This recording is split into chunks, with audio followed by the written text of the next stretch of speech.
So now we are going to turn to yet another expert panel. Bear is back as the panel moderator. And we're going to welcome Margaret Cook, Richard Fimble, and Dr. James Medea to talk about emerging issues in resilient energy and water infrastructure. That's right up JEA's alley, since we're the electric, water, and wastewater utility for Northeast Florida. Bear, I'm going to turn it over to you to further introduce Margaret, Richard, and James, and describe what we're going to learn for the next hour. Thank you. Thank you, Laura. Yes, I am back. So as I started last session that I was hosting, why is this event important? And they're all important. They're all well put together. But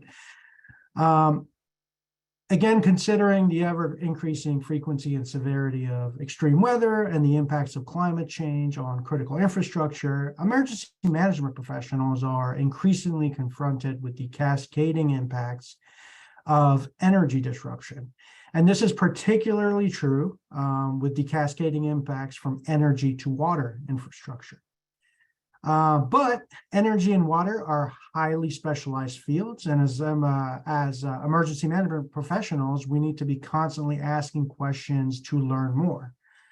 And this is what we hope to tackle today by providing you with an overview of how both the energy grid and water infrastructure work.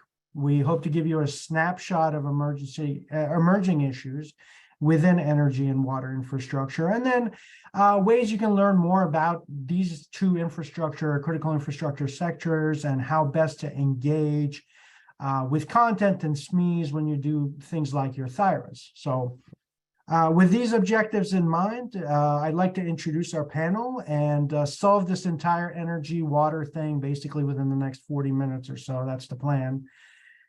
First, we have Dr. Margaret Cook, Senior Research Analyst with Houston Advanced Research Center. We have Richard Fimble, Director of Emergency Management with the South Florida Water Management District. And then Dr. James Medea, Infrastructure Security and Compliance Manager with Southern California Edison. And if you notice, we have representatives of different critical infrastructure sectors from either coast and then run right in the middle. So the way the panelists and I are going to interact, we're basically going to have one first round of questions for them. I will ask them a question, and then a second round of questions, and then we'll kind of leave room for some audience questions, and I obviously have prepared questions. So, Dr. Medea, I will start with you and ask this question. What is the grid, and how does the grid work? Well, I'm glad you used air quotes when you use that term, the grid. So I'm guilty of it too. We call it the grid, as if there's one giant grid for the United States. It's a little bit of a misnomer. There are actually several regional grids, and they encompass North America, not really the US. So it's US, parts of Canada, parts of Mexico. So let's think about the grid in two ways. First is sort of the geographic. So there are three major regions, or what we call wide area interconnections. That's the Western, Eastern, and Texas. There's also an interconnection in Quebec and also in Alaska, but we mostly talk about the three big ones. The Western interconnection includes Arizona, California, Colorado, Idaho, Nevada, Oregon, Utah, Washington, two provinces in Canada, which is British Columbia and Alberta, and then parts of other states like Montana and Nebraska. The Eastern interconnection pretty much picks up everything east of the Rockies. And then the Texas interconnection is a little bit of a misnomer because it doesn't even cover the entire state of Texas. Probably about 85% of it is the Texas interconnection, and the rest of it is a little bit of Eastern, a little bit of Western. So first thing you need to know about the grid is that the infrastructure of the grid, the circuitry of the grid, does not obey political jurisdictions, right? Which is why you pick up parts of states, counties, cities. We love to divide the world up into geographical, political jurisdictions. The grid doesn't obey those laws. We cross all kinds of boundaries. So all of that is regulated by the North American Reliability Corporation, what we call NERC. So let's talk about the grid functionally. So the grid can be divided up functionally really into three components, which is generation, transmission, and distribution. So the generation portfolio gets bigger and bigger all the time. Fossil fuels and nuclear was primarily our source of generation for a long time, but now we've got lots of renewables coming in and geothermal and some other things that are adding to the portfolio mix. Coal is more or less going away, and of the major fossil fuels, natural gas is the major source. Transmission is the big part in the middle. So that's the big steel towers with the large lines on them that you see when you're driving, usually on major highways. That's high voltage electricity that is designed to step up power to higher voltages to minimize the loss and the heat so it can move great distances, and then get that electricity to substations closer to where the customers are. The transmission grid doesn't serve customers, it serves the greater grid. Distribution is the portion or the component of the grid that serves individual customers, businesses, and homes. The voltages typically in the transmission area are somewhere between 100,000 volts and about 800,000 volts. And usually at the low end, your distribution circuits are anywhere from about 4,000 volts to about 16,000 volts.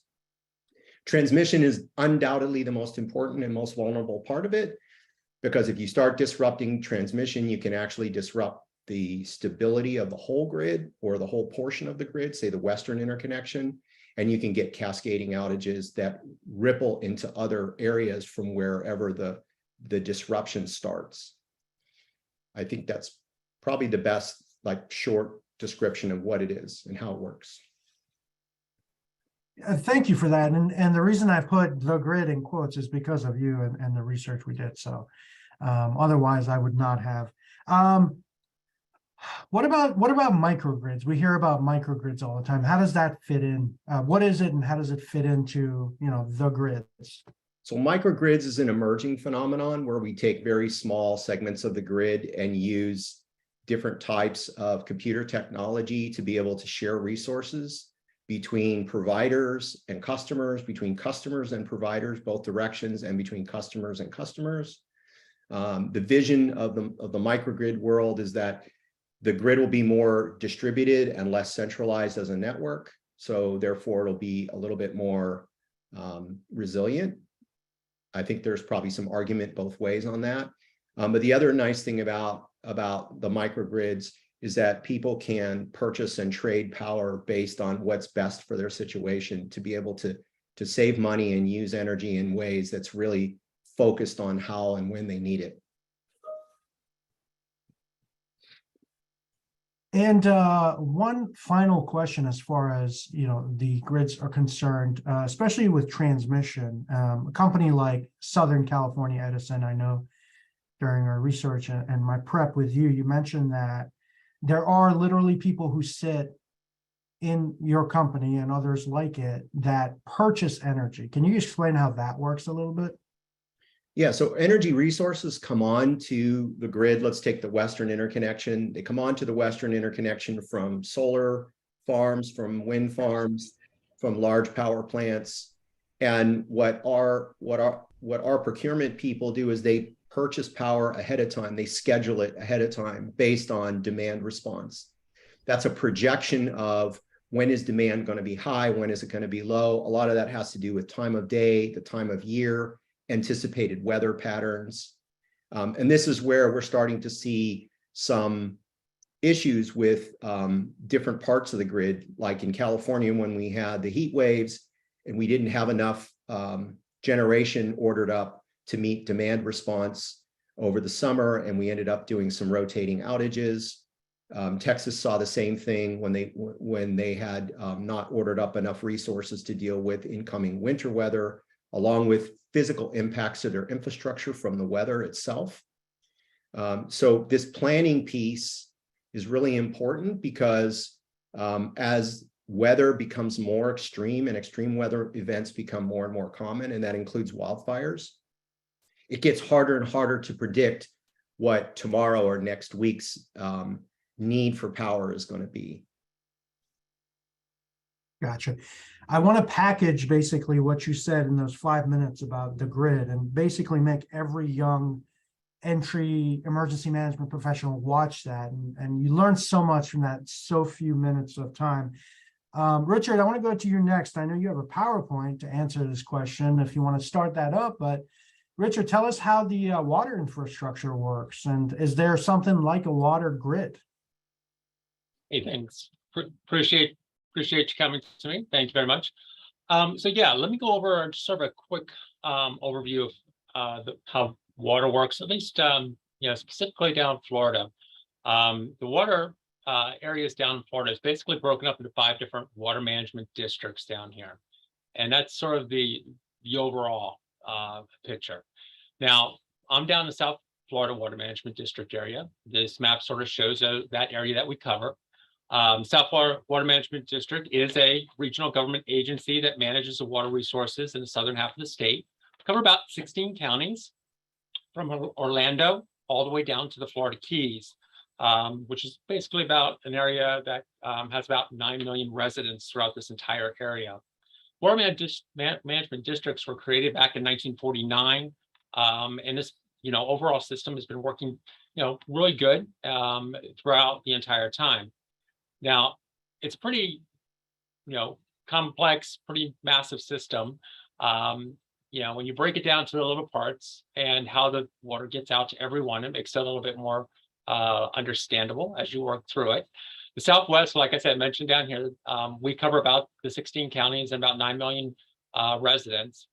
So part of that is to get the water from point A to point B. We have about 2,175 miles of canals, about 2,130 miles of levees and berms that we manage on a regular basis, about 915 water control structures, 620 project culverts, and 89 pump stations. And now when I talk pump stations, I'm not talking like a pump that you'd go down to Home Depot or Lowe's to pick up, a 10-inch or 12-inch type pump.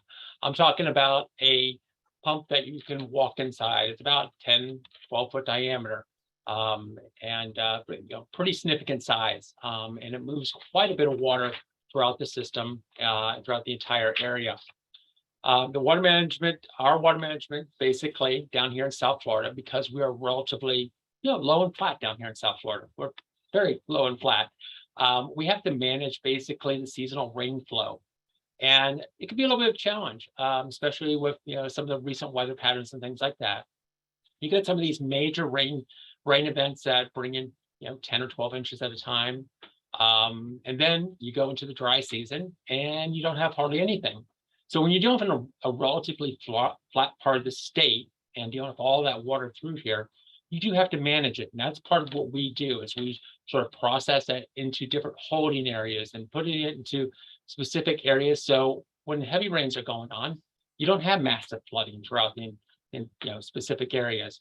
But when we get into times of drought, or go through the dry season, especially when you get into February, March, and April, when things are really dry, you still want to have water to be able to continue to service citizens down here throughout South Florida. Now, the South Florida Water Management District's role is we monitor weather conditions and water levels around the clock. We open our gates and we adjust the water systems to ensure that we're getting the right water in the right place at the right time. During heavy rains, we do have to push some water out. We push into different holding areas, and it's the process works very well. A major part of what we do is flood control. It's basically a 3-tier system, basically almost like our highway system, where you have an interstate system, county and state roads, and then you have local roadways, which works out pretty good.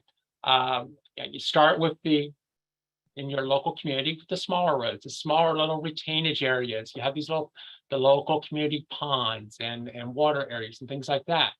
That feeds into the secondary canal systems. Those connect the farms and different neighborhood systems into the one major system, which is the major canal systems that move water into different storage and discharge areas. And if we need to, just all the way out and discharging out to either the Atlantic Ocean or the Gulf of Mexico. So there's a lot of moving parts into the system, which is pretty surprising when you step back and look at it, you think, oh, it's not that big a deal. And there is quite a bit going on in the background there to get things from point A to point B. So the Florida district, South Florida Water Management District, when we're actually putting water out to homes and businesses and things like that, that actually gets done through either the Florida 298 special water districts. And those are those little smaller areas that you can see on the map there that just popped up. They're like smaller water management districts that are having a loud amount of water that comes into their area, that we will all work together to make sure that they don't have too much or too little at the end. But everyone does need to play within, their basic area. We also have water control systems in regions throughout the state. And as you see, a lot of these will overlie each other. The districts, water districts, and the 298 special districts, and these water control systems. So these are the smaller areas that are broken down even further to make sure that water is getting out. Your county, city water systems, your local water municipalities are part of these different systems that get water through the overall system. So it's a pretty massive managed system. We are dealing with a natural resource. It's not something that you have a bunch, necessarily, you're not making it. It's something that you have to manage with whatever comes in. It is a natural resource. Yes, there are aquifers under the state. We use a lot of that for drinking water and things like that.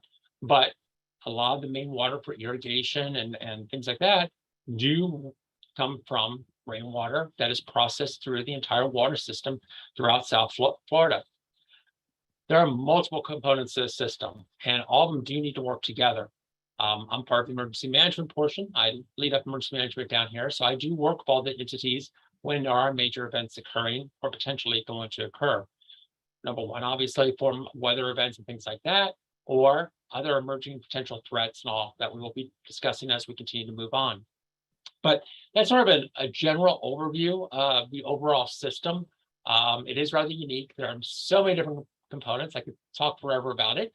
But I just wanted to give you a quick idea of how a lot of the water systems do work similar to how we have it down here in Florida, and how that water gets processed out.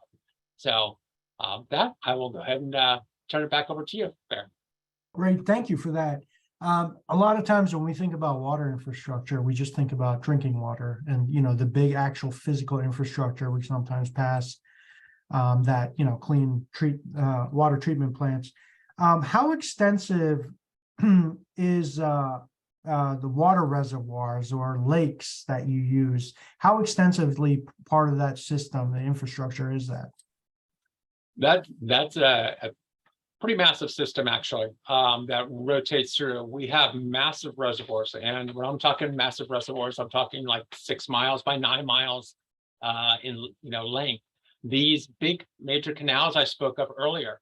I mean, these canals, you might look at it and think, hey, that's not that deep, drive along roadways and things like that, which is what I thought before I was actually involved in this.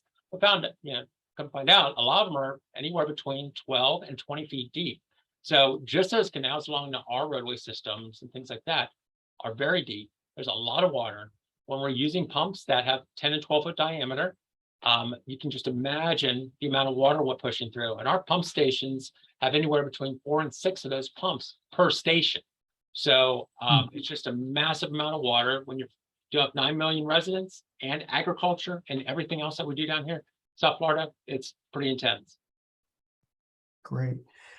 Dr. Cook, tell us about how energy and water interact with one another, how they rely on each other. Sure. So energy and water are very related. On the energy side, we use water to generate electricity. In our thermoelectric power plants, we use water in the steam cycle, so producing the electricity itself, and then also in cooling that steam. We use a lot more water for that aspect. And so the steam cycle itself is recycling that water, cooling it. Some power plants do recycle that water, and some power plants discharge it back into the environment. So that's a lot of water in and of itself. And then we also use water to get the fuels. So for example, in oil and gas extraction and production, there's a lot of water involved in that. So dependent on water very much on that fossil fuel and thermoelectric side. Water can also affect the power sector. So we can have too much water, too little water, too cold water, too hot water. On the too much water side, our power plants and our transformers can get submerged. If you have power lines that are underground, like they are in the New York area, we saw that during Superstorm Sandy, where the lines were submerged, the transformers exploded. So definitely vulnerabilities on the flooding side. On the too little water side, we can have droughts that affect the ability for those thermoelectric power plants or our hydroelectric power plants that are dependent on water as well, to have enough water to be able to generate that electricity. And in Texas, we were vulnerable to that in the 2011 drought, where there was an exception made in the policy for how water is distributed in the state to be able to make sure that municipalities and power plants got that water. And it actually went to the state Supreme Court, and they're not allowed to do that anymore. And now there's a water manager for the river, the Brazos River, that dispute was on. So too much water, too little water. We can have too hot of water. So again, because water is used for cooling, it can be too hot for power plants. And because that discharge temperature is regulated, and in nuclear plants, that intake temperature is regulated, that can limit the amount of water that's able to be used for cooling at those power plants. And we saw that, and we've seen that in a few places, but in France, that type of regulation has affected power plants, and they've had to issue exceptions to discharge hotter water to the environment so that they can generate enough power to make sure that their residents are safe. Because at the same time that water is hot, the environment is hot, and you have residents that need to stay cool. And so there's a big demand for power at the same time. And we can have water that's too cold. It can freeze at the oil head. It can freeze at the power plant itself. And again, in Texas, we have a pretty stark example of that from the 2021 winter storm, where the freezing at different power plants and at our wellheads did affect the gas supply in our state, as well as the electricity supply in our state, causing cascading outages that caused cascading water outages. So that shows our vulnerability in the water system to our power system. We use energy on the water side to pump, heat, treat, chill, pressurize, distribute our water. So Richard mentioned multiple times the pumping that's involved in his area. That's a big energy demand. A lot of the operating costs for our water systems, our drainage systems, our water treatment, our wastewater treatment systems, a lot of it is pumping, especially if you're dependent on groundwater. That's a lot of pumping. If you're moving water across the state like California does, that's a lot of pumping. So we can also have big vulnerabilities in the water sector if there are vulnerabilities in the energy sector. So if we have power outages that can affect our water systems, and to go into a little bit more detail about what happened in Texas, cascading power outages became cascading water outages. Our water systems weren't able to pressurize their water. They weren't able to treat their water in some cases. So we had residents that did not have water service, or had water service where they had a boil water notice. And when you have a boil water notice, but you also don't have power in your home, you probably can't boil your water. So that becomes a human health concern already with the boil water. But if you can't access water at all, that's an even bigger concern. Yeah, so our energy issues become water issues. Our water issues become energy issues. They're very connected. We also can benefit from that connection between the two systems. We can take advantage of water solutions that can be energy solutions, and energy solutions that can be water solutions. And I can go into a little bit more detail about that if that's of interest. But for now, because we're planning for resilience and emergencies, we'll leave it at that. You are muted, Bear. Sorry about that. Saying fantastic, and thank you for that. I was just taking some notes for follow-up, but Dr. Madia, I will go back to you, and I will tell the panelists, I know we talked about timing, but we're pretty good on time so far since we started a little bit early. And I know this next round is particularly important. So Dr. Madia, going back to you, what emerging threats and hazards do you see in energy? Well, the way I look at threats for our sector is I sort of broadly categorize them into 5 basic categories, which is natural hazards, criminal activity and terrorism, cyber threats, supply chain and resilience threats, and then cross-cutting threats, which includes interdependencies, like what Dr. Cook was talking about. And let me just add one point about water too that doesn't come up a lot, and we don't think about it a lot, but it's there. Energy systems, like the grids we run, rely heavily on data and very sophisticated computer networks. And they do a variety of things. They run our circuit protection programs. They open and close circuit breakers. They run our basic computer network to help us run simulations. So we have massive data centers that run those networks. And those data centers consume a tremendous amount of water every day to keep their systems cool. So it's not just using water for steam to make power. It's also using water to cool technology resources for our data centers. And without that, we'd have a hard time functioning. So I wouldn't necessarily call that an emerging threat. More or less, the emerging threat is really how we're all interconnected. And you can add gas to that too, right? So the exact same sort of like loop that Dr. Cook was talking about with water, we have the same loop with natural gas, which is that we pressurize all those pipes to move natural gas around, but we also need natural gas to run our power plants. So we're mutually dependent upon each other. And if gas has a failure, it can impact us. And if we have a failure, it can impact them, and it can be reciprocal. So that's a big emerging threat, I think. And as systems become more and more complex, Richard's point was perfect, which is just the water system in his part of the country is incredibly complex and massive. So imagine in even larger geographic regions, as that complexity ramps up and each sector of the critical infrastructure world becomes more and more dependent on the other ones, interdependencies becomes an emerging threat. So I look at that as a big one. Supply chains. Supply chains is kind of the newest, hottest thing that people are really talking about, but this has been decades in the making, right? We have pushed the manufacture of critical components, transformers, and lots of other things that run the grid offshore. We don't make very much of this anymore. So supply chain interruptions because of international or political tensions or trade agreements or who knows what, or just the time to get the equipment here, because some of it's hard to move, creates all kinds of vulnerabilities for us.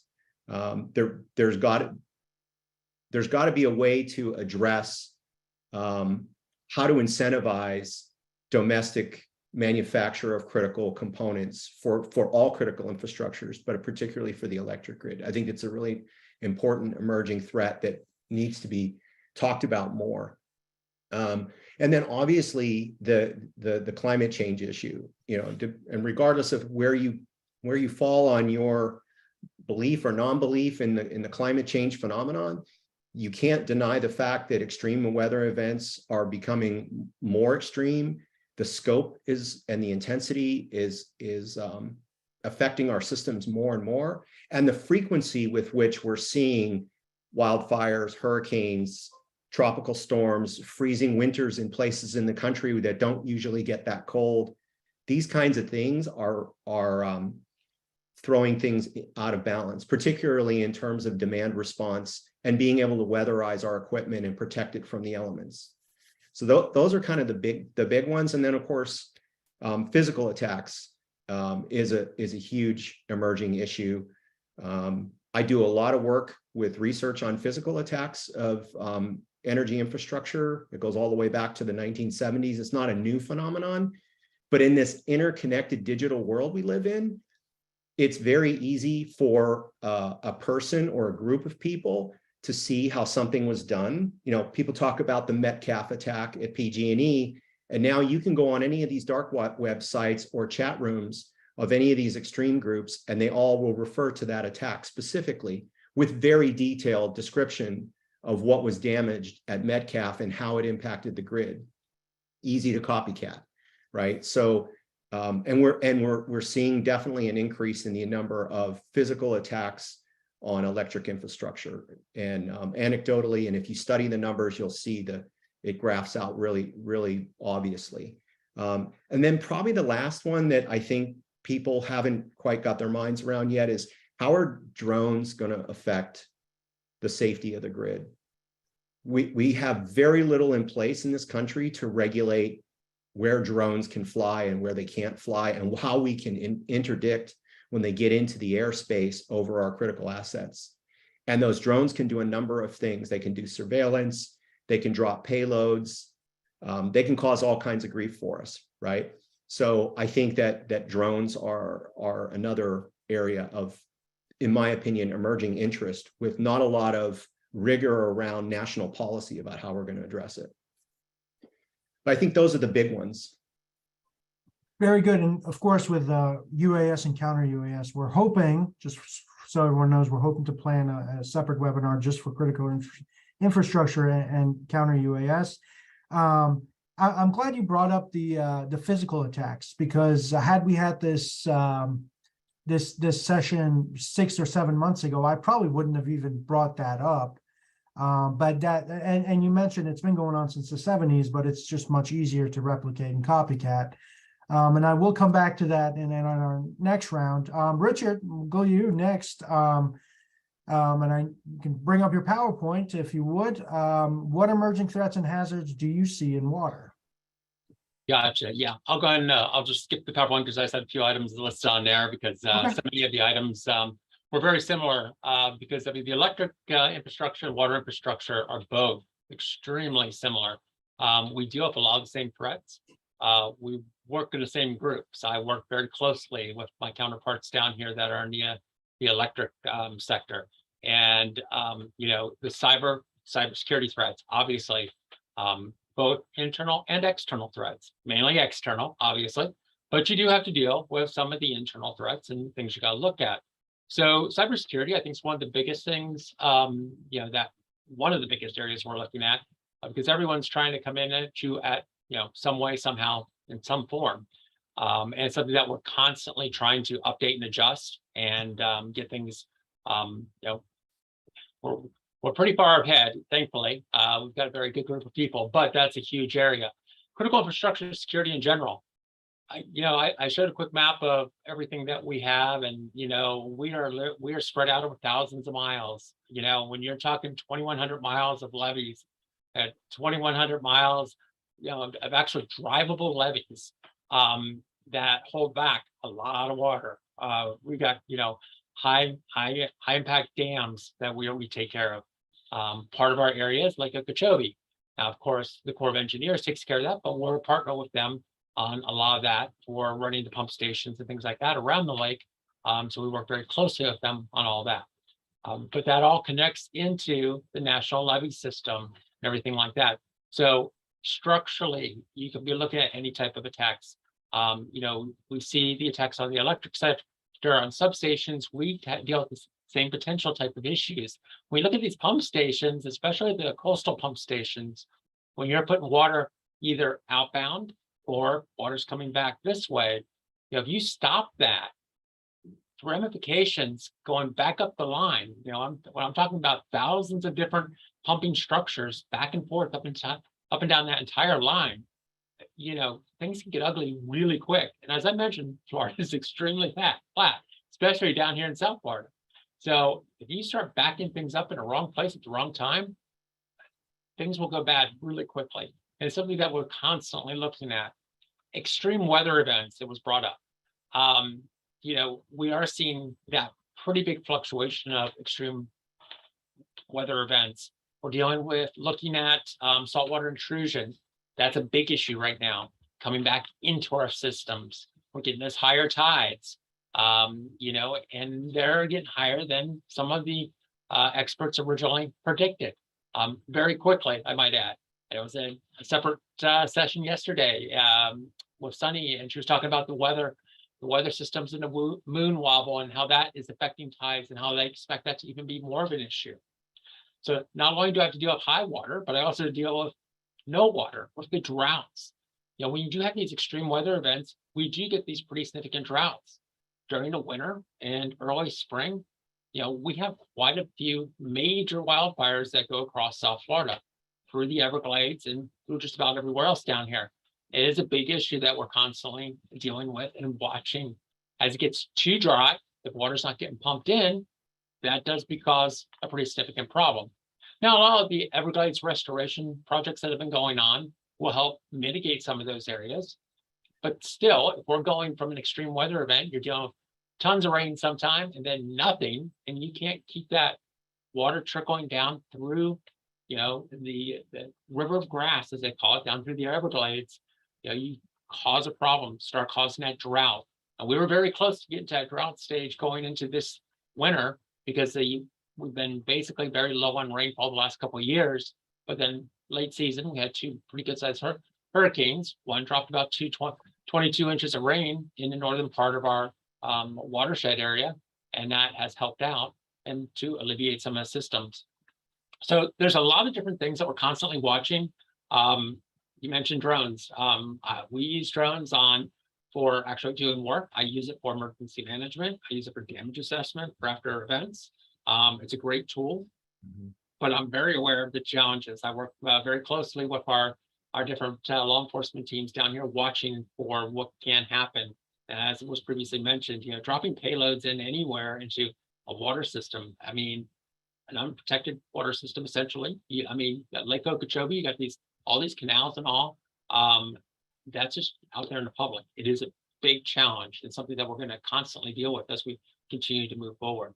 So I'll stop with that and answer questions as we go. Great. And I can imagine, I mean, with infrastructure that large and diverse, the threats are numerous. I'll come back to one of the specific ones you mentioned in the next round. But Dr. Cook, going to you, I know you specifically study the energy, water, climate nexus. So considering those three together, what emerging threats and hazards do you see? Sure. I think the biggest thing when you think about climate is that we have this water energy nexus. We know of the connections. Climate change exacerbates all of the issues that they have as they're connected to each other. So we have concerns about flood, drought, freeze, heat wave. As we see more of these events, some unpredictability associated with these events, they're harder to plan for in the future.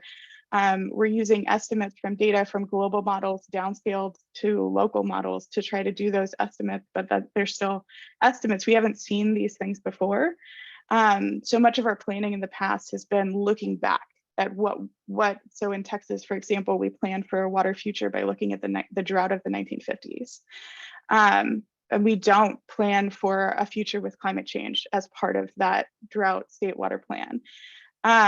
So as we plan looking forward, we're going to have to incorporate what climate change is going to do to our weather. For example, in the Houston area, we're expected to see longer, hotter summers, more days above 100, more nights above 80. That can be very difficult on our infrastructure when it doesn't cool down at night.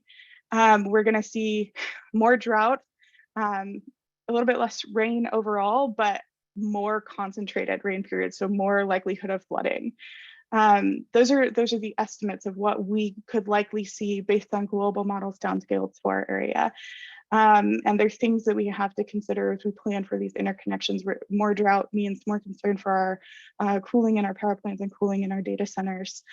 More potential for flooding is a giant concern, especially in the Houston area where we've seen so much flooding in the past, and it is very vulnerable. And then, as I mentioned, too hot water, again, bad for cooling, too cold, can freeze our infrastructure. So all of these concerns exacerbate that interconnection between water and energy. And then on top of that, as a society in order to respond to climate change and reduce the greenhouse gas that we emit, we're electrifying more. We are electrifying more of our heating in particular in Texas. The trend for how much energy we use in the winter is going up, and that's part of what stresses our grid when it does get so cold, that our demand for electricity is going up. And so that already isn't an impact of climate change on our system, but it's an impact of us trying to respond to climate change and impacting our system with that. And that can be more stress for the grid. It's going to mean that we're going to need more transmission, more generation sources. And again, because it's responding to climate change, low emissions generation sources. Often those are distributed energy sources. So more transmission, more lines that can get to those distributed areas. And those distributed generation sources are often weather dependent, like solar and wind. So we have potential concerns that we're looking at in the future, not necessarily right now, although the grid is stressed, especially in Texas right now, quite frequently. But in the future, we'll have to consider those things as well. So we have the interdependencies on our systems. I also want to note that while the energy system has high-tech technology and computing, the water industry is generally behind that as a trend. Some systems might be better than others, but in Texas, for example, we have a lot of small water systems, especially in the Harris and Montgomery County area. That's one of the largest concentrations of small water systems in the country.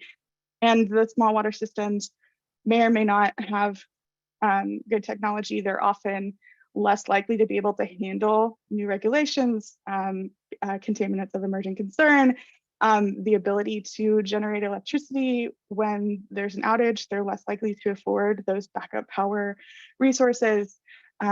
So we have a lot more vulnerable systems in that case as well. And then finally, there are communication issues between entities. Richard mentioned that they communicate very well with their energy utility as a partner, but that is not always the case. Even if the energy and water utility are both municipal and both in the same city, managed by the same government, they might not communicate with each other. So we need to be better about communicating between energy and water sectors, but also obviously with the public, making sure they're informed of, for example, the boil water notices. I'm very scarred by the 2021 event, but communication issues are related to that. So the power issues causing water issues, and then the communication between both. Very good. And Dr. Cook, I'll stay with you for the beginning of the next round. Any of the emerging issue threats that you identified, maybe the communications or the small water companies having being less technology dependent. Can you give us a good example of a threat or an issue that either has been or is being addressed with mitigation efforts, or something that you think can be addressed with mitigation efforts? Sure. One of the things that we do in Texas with small water systems is there is a group of subject matter experts that works with those small water systems to try to evaluate what their concerns are and connect them with resources. One of the problems that small water systems might run into is that they try to hire an engineer, but they don't necessarily, because they might be governed politically, but not necessarily by water experts. And so they hire an engineer that's not quite suited to their case. And so they might be taken advantage of. So this committee helps them to get somebody that's qualified to help them with their issues. And another thing that they can do is regionalize, so work together with entities that are nearby that have similar issues, and try to get economies of scale with again, hiring experts that can help them, but also potentially with infrastructure. And so that's a solution or a way that small water utilities in Texas do respond to that.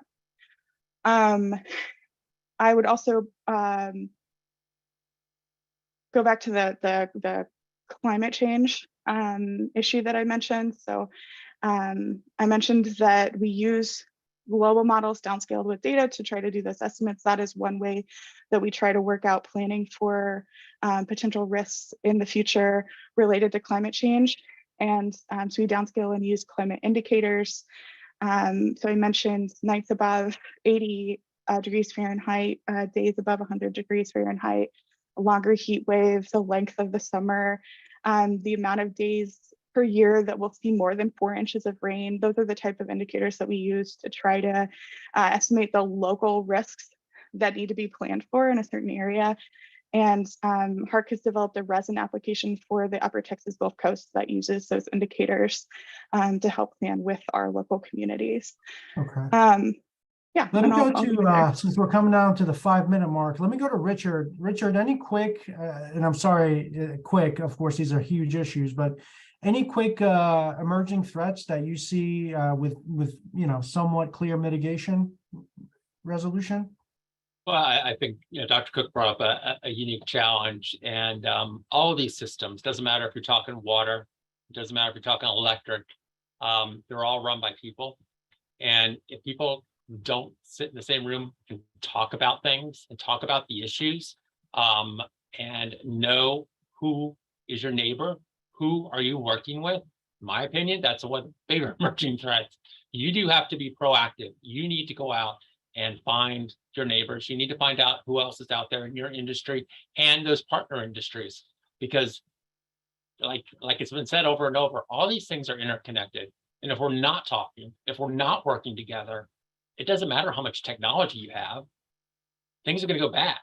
You have to work together. You have to build those relationships. You have to get things planned ahead of time. The worst time they say to hand a business card is during a disaster. You want to do that way in advance. You want to know who's there. So when you pick up the phone because things are going bad with you, you know who's on the other end. And those bigger organizations, she mentioned Dr. Cook mentioned the smaller water companies and things like that might not have all the bells and whistles to detect or find issues or things like that. The bigger organizations that work, once again, if you're working together, you can be sharing, you can be talking, you can help bring up those people. You can try to educate some of the politicians, that can be a challenge, of what's needed to get the right people in the right seats, so that they don't have these major issues when things go bad. So I'll leave it real quick and short there. Thank you, Richard. Dr. Madia, finally to you. I guess, you listed a lot of threats and we're going to stay up all night thinking about all that stuff. But I guess focusing on the supply chain one, which is what we don't necessarily hear a lot about that as opposed to the others. There's actually a question in the chat as well from Rosemary. Does your industry currently use AI to try to come up with some solutions with the supply chain challenges, even for purchasing energy? Yes, starting to now. Yeah, we're seeing more and more AI solutions coming in. I think we're at very early days of finding ways to make good use of AI to solve those kinds of complex problems. Great. Okay. Any quick other solutions, mitigation strategies that you'd like to mention in 1 minute? Yeah, I mean, really just integrating your emergency management program, assuming you have a good one at your company, integrating that with security, with risk, and also with the operational side that's doing a lot of the studies where system vulnerabilities and redundancy opportunities occur. Those need to be centralized conversations so that you're not operating in silos. Because the minute you start talking to one another, you solve problems much more quickly. And we've started doing much more of that in our company. Great. Thank you so much. Panelists, you're my new best friends. And audience, while I know we didn't have enough time to obviously solve all the emerging energy water issues today, we hope that at least we were able to provide you with an awareness and also put you on the right path to ask the right questions, to engage with different stakeholders, and especially with other SMEs when you're performing your threat hazard identification and risk assessments. Thank you so much. I did put more info in the chat, some research that our panelists had done, and Richard's presentation is also in the chat. And Laura, I will pass it back to you. Thank you. Thank you. Hey, thanks, Bear, and thank you. What a fantastic panel. It's very rare that we get to step back and look at so many different regions of the country and so many different disciplines. So thank you for really providing a wide-ranging and in-depth resilience conversation.